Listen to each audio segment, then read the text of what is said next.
Totoo po ba na tumawag si dating Pangulong Rodrigo Duterte sa kanya para ipaliwanag kung bakit INC members kagaya ni Colonel Leonardo ang mainam na ilagay sa key roles dun sa war on drugs?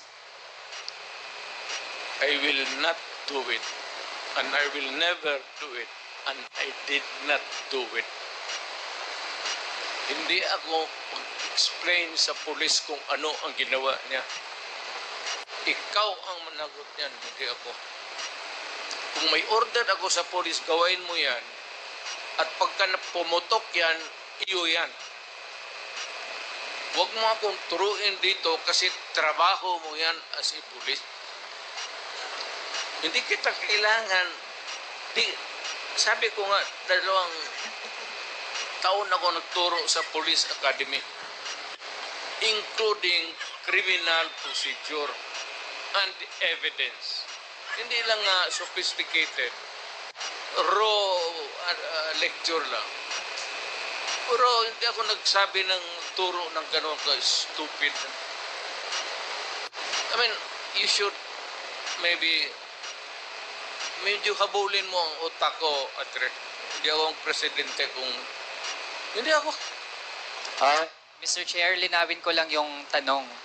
Yung tanong ko po ay kung totoo ba na tinawagan ng dating Pangulo si Colonel Garma matapos mag-testify ni Colonel Garma dito sa Quad Committee. Hindi nga. Bakit ko siya tanungin? Sarili niya yung trabaho. Siya managot.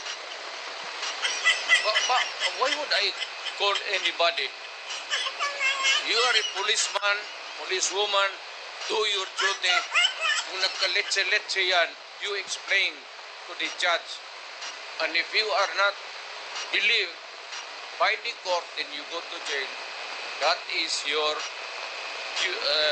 duty, that is your destiny. Mr. Chair, karugtong po niyan,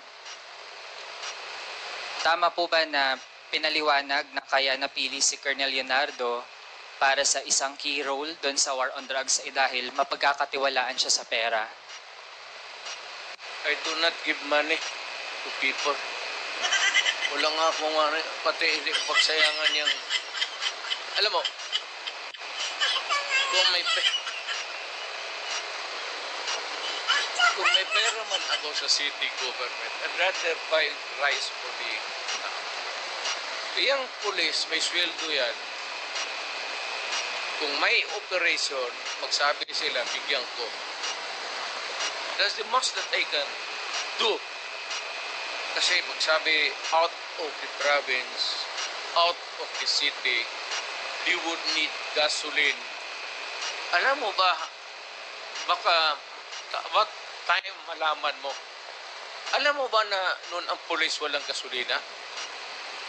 Under our sessions na walang gasolina ang police. Alam mo ba yan? Mr. Chair, muna. At yung mga... Mr. Chair, I think nabanggit na po yan kanina dun sa sagot sa mga dati nating mga mambabago. Kinig ka muna kasi... Dali lang po. Suspended po muna tayo.